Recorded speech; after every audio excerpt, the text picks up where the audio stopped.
네, 이렇게 앞에 1장부터 5장까지 조금 더 자세한 이야기를 나눠보았는데요. 마무리를 하려고 합니다. 마무리를 7장에 대한 이야기를 하면서 내리고 싶은데요. 7장은 어떻게 해야 우리가 좋은 사람이 될 수 있을까에 대한 이야기를 하고 있습니다. 과연 우리는 어떻게 하면 친절하고 이 도덕성을 잃지 않고 행동하는 사람으로 저희의 인생을 살아갈 수 있을까요? 작가는 이렇게 말을 하고 있습니다. 바로 이성을 사용을 해야 한다. 이성을 사용해야지만 이성을 사용함으로써 우리가 도덕성을 잃지 않고 착한 사람, 도덕적인 사람으로 우리의 인생을 영위할 수 있다라고 이야기를 하고 있습니다.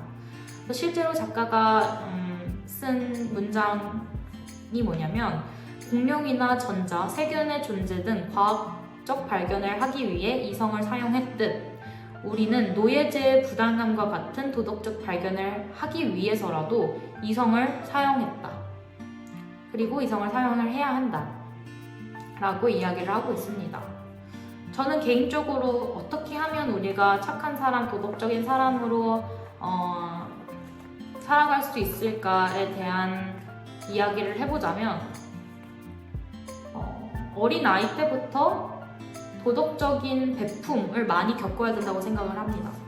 그러니까 내가 어렸을 때부터 반 친구들 또는 어른들 또는 사회로부터 받은 것이 많을수록 도덕적인 것과 나눔, 배품, 사랑, 고마움, 감사 이런 것에 대한 내면의 단어들이 더 많이 생기고 그러면서 그릇이 훨씬 더 커진다고 생각을 하거든요.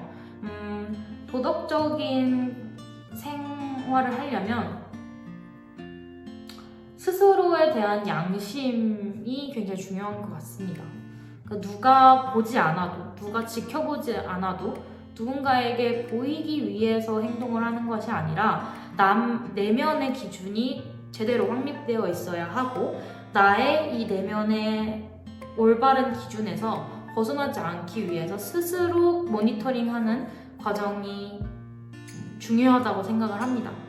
근데 사실 이것보다도 더 중요하다고 생각을 하는 거는 사실 무임승차와 같은 사람들에 대한 제대로 된 처벌이라고 생각을 합니다. 그러니까 버스를 탈 때 제대로 카드를 찍지 않고 타는 사람들이 있었을 때 아무리 선한 사람이라고 해도 아무리 양심이 있는 사람이라고 해도 처벌이 제대로 이루어지지 않으면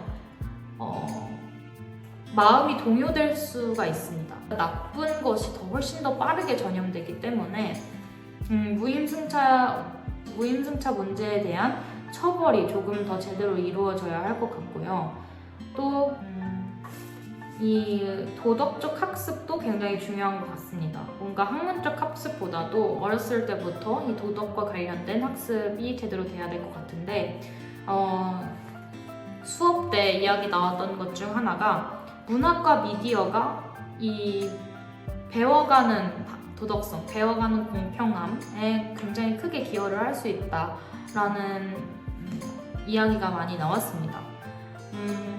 교수님께서 말씀해 주신 거는 이 문학이나 소설책을 많이 읽은 사람들은 자기 내면을 이 소설의 주인공이나 이야기를 통해서 자기 내면을 깊게 성찰할 수 있다고 말씀하셨는데 저도 여기에 정말 깊게 동의를 합니다. 그러니까 어린이 문학 아니면 청소년 소설 등을 많이 읽은 청소년일수록 자기 자신을 더 많이 성찰하고 자기 자신을 더 많이 들여다보고 자기 자신에 대한 이해가 훨씬 더 높다고 합니다. 그래서 이런 소설이나 어린이 문학 등을 어렸을 때부터 많이 읽는다면 타고난 본성과 함께 도덕성이 훨씬 더 빠르게 단단하게 학습될 수 있을 것 같고요. 또 저는 교수님과 다르게 어떤 생각을 했냐면 문학과 미디어가 이 도덕성을 학습하는데 어떤 도움이 될 수 있느냐에 대해서 권선징악에 대한 이야기를 해보고 싶었습니다. 우리가 가장 열광하는 게 권선징악에 대한 이야기죠. 가장 대표적인 예로도 더글로리도 그 학교 폭력 피해자와 가해자의 이야기인데, 가해자가 제대로 된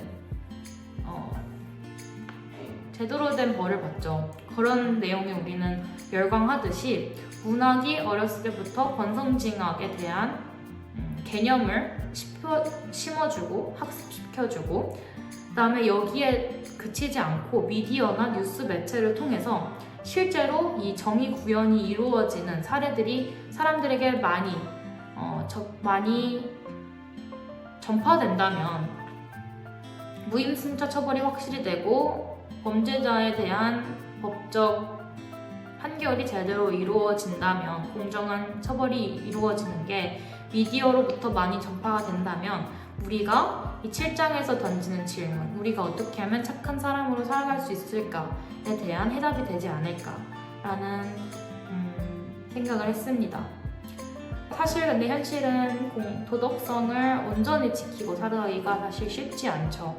왜냐면 내가 피해받지 않으려고, 아까 그 파이의 이야기를 했을 때 우리는 이제 각자 다른 사람보다 적게 받지 않도록 주의를 하는 게 어떻게 보면 인간의 더 제대로 된 적나라한 프랭클리한 본성이잖아요. 근데 살다 보면 치사한 경우도 정말 많고, 내가 양보를 해도 그 양보에 대한 보답이 온전히 돌아오지 않는 그런 경우들이 많은데, 그래서 우리는 피해받지 않으려고 어떻게 보면은 셀프 디펜스 반응으로 이런 도덕성을 지키고 살아가기 쉽지 않습니다. 그럼에도 불구하고 이 책을 통해서 우리는 타고나기를 도덕적인 존재로 타고났기 때문에 아기 때의 이 도덕적 선함, 도덕적인 판단 능력을 어른이 돼서도 잃지 않고 도덕적이게 살아갈 수 있도록 스스로 성찰하면서 모니터링하는 것이 중요할 것 같다고 느꼈습니다. 이렇게 이 책 전체를 1장부터 7장까지 쭉 한번 이야기를 해보았습니다. 그러면 여기서 이번 영상은 마무리하고요.